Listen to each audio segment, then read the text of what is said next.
मध्य प्रदेश में 11वीं और 12वीं की पढ़ाई 16 माह के कोरोना संकट काल के बाद शुरू हो गई है। हालांकि सरकार ने स्कूलों को खोलने को लेकर कुछ निश्चित नियम बनाए हैं, जिनके बाद ही स्कूल खोले गए हैं। इस बीच देश भर के अन्य राज्यों की तर्ज पर मध्य प्रदेश सरकार के लिए विशेष समूह के छात्र छात्राओं की पढ़ाई शुरू करना किसी बड़ी चुनौती से कम नहीं है।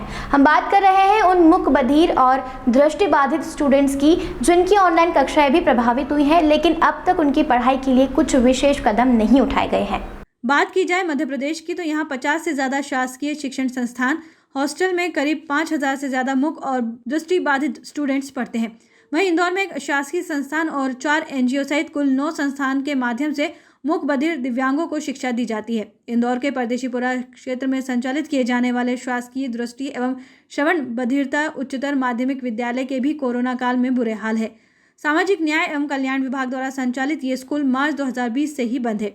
स्कूल के अधीक्षक पवन चौहान ने माना कि दृष्टि व श्रवण बाधित बच्चों की पढ़ाई का खासा नुकसान हुआ है, क्योंकि स्पेशल कैटेगरी के बच्चों की पढ़ाई के तरीके आम बच्चों की पढ़ाई से भिन्न होते हैं। हालांकि स्कूल द्वारा ऑनलाइन शिक्षण की व्यवस्था की गई थी, लेकिन उसके 100% परिणाम स्वाभाविक तौर पर बेहतर नहीं होते हैं।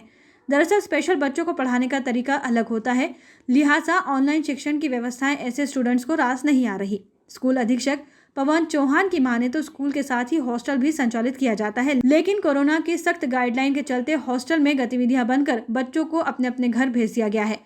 उन्होंने बताया स्कूल में कुल 94 बच्चे हैं, जिनमें 84 बच्चे जिले के बाहर रहते हैं। वहीं डे केयर के श्रेणी में केवल 10 स्टूडेंट्स हैं, जिनकी पढ़ाई के लिए स्कूल योजना तैयार कर रहा है और सरकार के निर्देश के बाद कम से कम डे केयर शिक्षण शुरू कराया जा सकेगा। बता दें, इन्हीं 94 स्टूडेंट्स में से 60 बच्चे मूक बधिर हैं तो 34 बच्चे दृष्टि बाधित हैं। ऐसे में सभी बच्चों के पालक उनके भविष्य को लेकर चिंतित हैं। इन जनरल शासन के आदेश विद्यालयों को 11वीं और 12वीं की कक्षाओं को शुरू करने के तो हो गए हैं, और उसी संदर्भ में छात्रावासों के लिए भी निर्देश हुए हैं कि आप वो रख सकते हैं।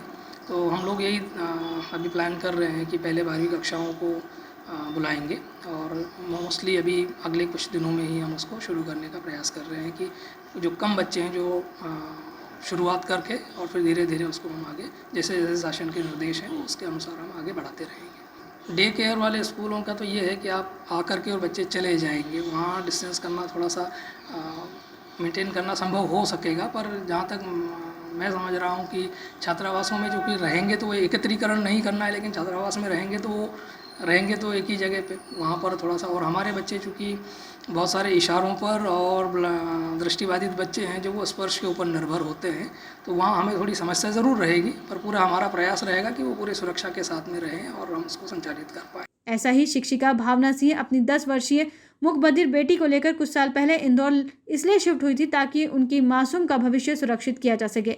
वहीं कोरोना ने मासूम बेटी की पढ़ाई में ऐसा अड़ंगा डाला कि अब माँ को अपनी बेटी की चिंता सता रही है। शिक्षिका की माने तो स्पेशल बच्चों के लिए ऑनलाइन शिक्षण महज एक दिलासा है, क्योंकि उन्हें तो स्कूल में ही सब कुछ समझ में आता है। ऐसे में उन्होंने सरकार से गुहार लगाई है कि वो जल्द ही स्कूल शुरू करें। हालांकि मूक, श्रवण व दृष्टि बाधित स्टूडेंट्स के स्कूल शुरू करने में सरकार को इसलिए भी कठिनाई आ सकती है क्योंकि स्पर्श के बिना उन्हें पढ़ाई कराना एक बड़े टास्क के समान होगा, क्योंकि छूकर ही बच्चे अक्षर ज्ञान को ध्यान में रखते हैं। फिलहाल आम बच्चों के साथ खास बच्चों की पढ़ाई शुरू कराना फिलहाल प्रदेश सरकार के लिए एक बड़ी चुनौती होगा, क्योंकि कोरोना के सभी नियमों का पालन कराना आगे भी जरूरी होगा, क्योंकि आशंका तीसरी लहर की बनी हुई है। इंदौर में आने का मेरा मुख्य उद्देश्य एक ही था कि मेरी बेटी को अच्छी शिक्षा मिले, साइन लैंग्वेज मिले और वो पढ़ सके, आगे बढ़ सके। मेन उद्देश्य इंदौर में आने का यही था, और इसी कारण से उसको लेके पिछले जब वो 3 साल की थी तभी मैं इंदौर आई थी उसको। मैं एक शिक्षक होने के नाते कई बच्चों को शिक्षा देती हूँ, पढ़ाती हूँ। प्राइवेट संस्था में मैं जॉब भी करती हूँ, पर मेरी खुद की अपनी बेटी को मैं नहीं पढ़ा पा रही हूँ। आज मेरी 10 वर्ष की बेटी है, उसके बाद उसको अशब्द लिखना नहीं आता। मेरी बेटी यहाँ पे बोहरा कॉलोनी में एक सर्व शिक्षा अभियान के द्वारा एक संस्था चलाई जा रही थी।